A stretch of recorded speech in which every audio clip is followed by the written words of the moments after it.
Makakatipid ka sa pagtatayo ng bahay mo kung gagamit ka ng mga materyales na less labor intensive, kagaya ng binanggit natin sa part 1 ng video series na ito. At isa sa mga material na bumubuo ng malaki na part ng bahay natin ay ang walls.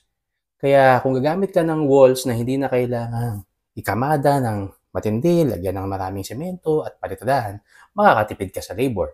At isa sa mga material na ito ay ang aerated autoclave concrete blocks or AAC blocks. Itong AAC blocks ay mas matibay sa hollow blocks pero mas magaang ng dihamak. Siguro wala pang 30% ang timbang nito sa isang regular na hollow blocks.